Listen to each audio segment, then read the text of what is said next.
नमस्कार. आज आपण पाहणार आहोत हिंदू पंचांगानुसार 2026मध्ये अधिक मास 17 मे 2026 म्हणजे आजपासून सुरुवात झालेली आहे. तर काही विशेष राशी आहेत ज्यांच्यावर भगवान विष्णू यांची विशेष कृपा असणार आहेत.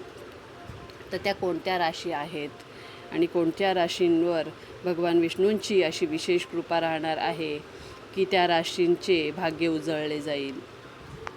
ज्योतिषशास्त्रानुसार अधिक महिना म्हणजेच पुरुषोत्तम मास असेही म्हटले जाते. तर हा महिना तसा तर सर्वच 12 राशींवर काही ना काही परिणाम करतो, परंतु या काळात काही विशेष राशी आहेत त्यांच्यावरती भगवान विष्णूंची विशेष कृपा राहणार आहे.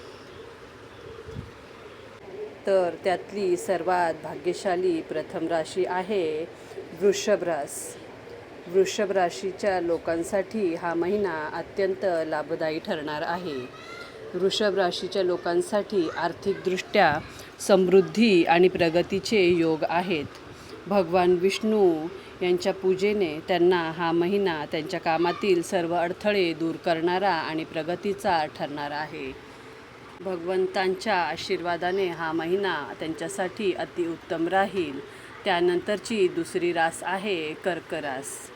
कर्क राशीच्या लोकांसाठी हा महिना अत्यंत शुभ आणि करिअरमध्ये नवनवीन संधी घेऊन येणारा आहे. समाजात मानसन्मान मिळण्याची शक्यता आहे.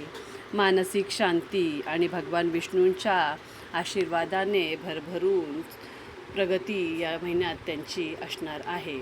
तर भगवान विष्णूंच्या आशीर्वादाने हा महिना कर्क राशीच्या लोकांसाठी अतिउत्तम असणार आहे. म्हणूनच कर्क राशीच्या लोकांनी जास्तीत जास्त भगवान विष्णूंचे नामस्मरण करावे. ओम नमो भगवते वासुदेवाय या मंत्राचा जास्तीत जास्त जप करावा. मंदिरात जावं, दानधर्म करावा. दानधर्माला या महिन्यात विशेष महत्त्व आहे. कर्क राशीच्या लोकांसाठी ते अत्यंत शुभ आणि फलदायी ठरणार आहे. यानंतरची दुसरी आणि भाग्यशाली रास आहे सिंह रास. तर सिंह राशीच्या लोकांची रखडलेली कामे या महिन्यात भगवान विष्णूंच्या आशीर्वादाने पूर्ण होतील. आध्यात्मिक कार्यात रस वाढेल, ज्यामुळे मनाला उभारी मिळेल आणि नवनवीन मार्ग सापडत जातील.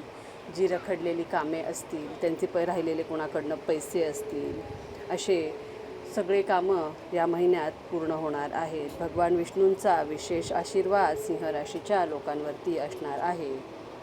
म्हणूनच सिंह राशीच्या लोकांनी या महिन्यात जास्तीत जास्त भगवान विष्णूंचे पूजन आणि त्यांचे नामपठण किंवा विष्णू सहस्त्रनामाचे पठण करा.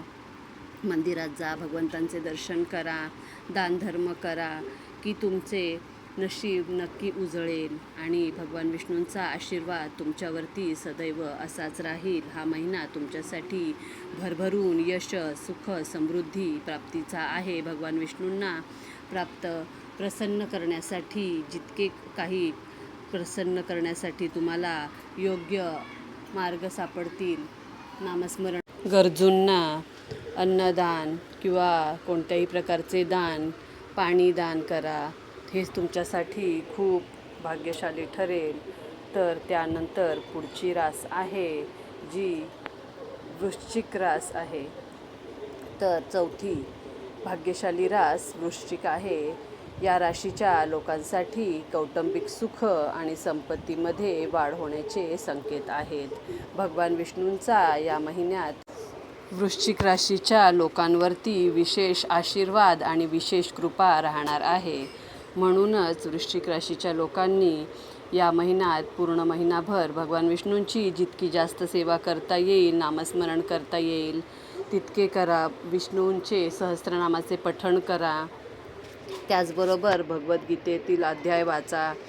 हे अध्याय वाचणे या महिन्यातला खूप शुभ मानले जाते. म्हणूनच त्याचबरोबर भगवान विष्णूंचे आशीर्वाद तुम्हाला प्राप्त होतील आणि तुमची रखडलेली सर्व कामे मार्गी लागतील. हा महिना भगवान विष्णूंच्या आशीर्वादाने वृश्चिक राशीच्या लोकांसाठी अतिशय उत्तम असेल.